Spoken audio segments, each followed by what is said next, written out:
پرانے زمانے میں ایک شخص تھا جس نے بہت زیادہ مال و دولت جمع کیا اور اس کی اولاد بھی کافی تھی، طرح طرح کی نعمتیں اسے میسر تھیں۔ بہت مال ہونے کے باوجود وہ انتہائی کنجوس تھا، اللہ تعالیٰ کی راہ میں کچھ بھی خرچ نہ کرتا، ہر وقت اسی کوشش میں رہتا کہ کسی طرح میری دولت اور بڑھ جائے۔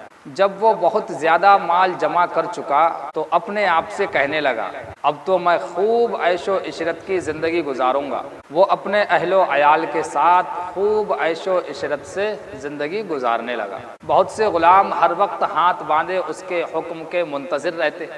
وہ ان دنیاوی عیش و عشرت میں ایسا مگن ہوا کہ اپنی موت کو بالکل بھول گیا۔ ایک دن ملک الموت عزرائیل علیہ السلام ایک فقیر کی صورت میں اس کے گھر آئے اور دروازہ کھٹکھٹایا۔ غلام فوراً دروازے کی طرف دوڑے اور جیسے ہی دروازہ کھولا تو سامنے ایک فقیر کو پایا۔ اس سے پوچھا، تو یہاں کس لیے آیا؟ ملک الموت نے جواب دیا، جاؤ اپنے مالک کو باہر بھیجو، مجھے اسی سے کام ہے۔ خادموں نے جھوٹ بولتے ہوئے کہا، وہ تو تیرے ہی جیسے کسی فقیر کی مدد کرنے کے لیے گیا ہے۔ سیدنا ملک الموت یہ سن کر وہاں سے چلے گئے۔ کچھ دیر بعد دوبارہ آئے اور دروازہ کھٹکھٹایا۔ غلام باہر آئے تو ان سے کہا، جاؤ اور اپنے آقا سے کہو میں ملک الموت ہوں۔ جب اس مالدار شخص نے یہ بات سنی تو بہت خوف زدہ ہوا اور اپنے غلاموں سے کہا، جاؤ اور ان سے بہت نرمی سے بات کرنا، پیار سے بات کرنا۔ خادم باہر آئے اور حضرت سیدنا ملک الموت سے کہنے لگے، آپ ہمارے آقا کے بدلے کسی اور کی روح قبض کر لیں اور اسے چھوڑ دیں، اللہ آپ کو برکت عطا فرمائے گا۔ ملک الموت نے فرمایا، ایسا ہرگز نہیں ہو سکتا۔ پھر ملک الموت علیہ السلام اندر تشریف لے گئے اور اس مالدار شخص سے کہا، تجھے جو وصیت کرنی ہے کر لے، یعنی اپنے گھر والوں سے جو بھی کچھ کہنا ہے کہہ لے، میں تیری روح قبض کیے بغیر یہاں سے نہیں جاؤں گا۔ یہ سن کر سب گھر والے چیخ اٹھے اور رونا دھونا شروع کر دیا۔ اس شخص نے اپنے گھر والوں اور غلاموں سے کہا، سونے چاندی سے بھرے ہوئے صندوق اور تابوت کھول دو، جو بھی میری دولت ہے سونے چاندی ان کے صندوق کھول دو اور میری تمام دولت میرے سامنے لے آؤ۔ فوراً حکم کی تعمیل ہوئی اور سارا خزانہ اس کے قدموں میں رکھ دیا گیا۔ وہ شخص سونے چاندی کے ڈھیر کے پاس آیا اور کہنے لگا، اے ذلیل و بدترین مال، یعنی مال سے کہہ رہا، تجھ پر لعنت ہو، تو نے ہی مجھے پروردگار کے ذکر سے غافل رکھا، یعنی اللہ کی عبادت سے غافل رکھا، بھلا رکھا، تو نے ہی مجھے آخرت کی تیاری سے روکا رکھا۔ یہ سن کر وہ مال اس سے کہنے لگا، اللہ تعالیٰ چاہے تو کچھ بھی کرا سکتا ہے، جیسے آج گھر کا موبائل بول لیا لوہے کا پلاسٹک کا، تو مال بھی بول سکتا ہے۔ یہ سن کر وہ مال اس سے کہنے لگا، تو مجھے ملامت نہ کر، یعنی مجھ سے کچھ مت کہہ، کیا تو وہی نہیں کہ دنیا داروں کی نظروں میں حقیر تھا؟ یعنی جب آدمی پیسے والا نہیں ہوتا ہے تو دنیا داروں کی نظر میں کیا اس کی اوقات ہوتی ہے، یعنی تو وہی شخص ہے جو دنیا داروں کی نظروں میں حقیر تھا، کمتر تھا۔ میں نے تیری عزت بڑھائی، پیسہ آئے تو عزت بھی بڑھ گئی، میری وجہ سے تیری عزت ہونے لگی، میری ہی وجہ سے تیری رسائی بادشاہوں کے دربار تک ہوئی، یعنی بڑے بڑے لوگوں تک تیری پہنچ بڑھ گئی، ورنہ غریب لوگ تو وہاں تک پہنچ ہی نہیں سکتے۔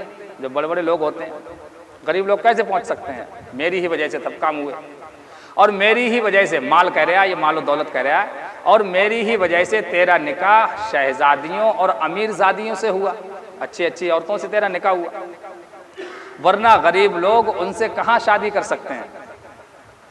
اب یہ تو تیری بدبختی ہے، یعنی تیری بدقسمتی ہے کہ تو نے مجھے شیطانی کاموں میں خرچ کیا۔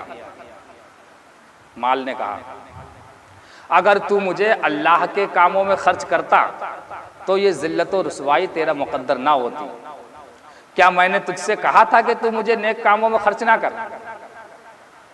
آج کے دن میں نہیں بلکہ تو زیادہ لعنت و ملامت کا حقدار ہے، مجھ سے کچھ مت کہے۔ اے ابن آدم، مال نے کہا، اے آدمی، اے شخص، بے شک میں اور تو دونوں ہی مٹی سے پیدا کیے گئے ہیں، انسان بھی مٹی سے بنا ہے، پیسہ دولت بھی مٹی سے بنا ہوا۔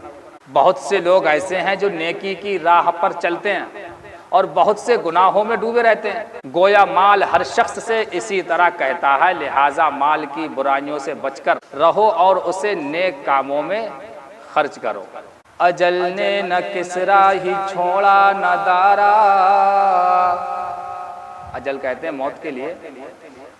اجل نے نہ کسرا ہی چھوڑا نہ دارا، اسی سے سکندر صفاتے بہارا. ہر ایک لے کے کیا کیا نہ حسرت سدھارا، پڑا رہ گیا سب یوں ہی ٹھاٹ سارا. جگہ جی لگانے کی دنیا نہیں ہے، یہ عبرت کی جا ہے تماشا نہیں ہے. حضرت علی فرماتے ہیں کہ سارے لوگ ابھی سو رہے ہیں، دنیا میں ہیں جو سانس لے رہے ہیں وہ تمام لوگ سو رہے ہیں. جاگیں گے کب؟ جب کسی نے پوچھا کب جاگیں گے، بولے جب موت آئے گی تب جاگیں گے. تب پتہ چلے گا ارے ہم تو خواب دیکھ رہے تھے، نہ بیوی ہے نہ بچے ہیں نہ ہمارے رشتہ دار ہیں، جن کی خاطر ہم گناہ کرتے تھے، جن کی خاطر ہم دن رات محنت کرتے تھے، بے عزت ہوتے تھے اپنے بچوں کی خاطر، اپنے گھر والوں کی خاطر. مگر آج وہ کہاں ہیں؟ جب وہ نہیں ملیں گے قبر میں تب کہیں گے ارے ہم تو خواب دیکھ رہے تھے، حقیقت تو یہ ہے.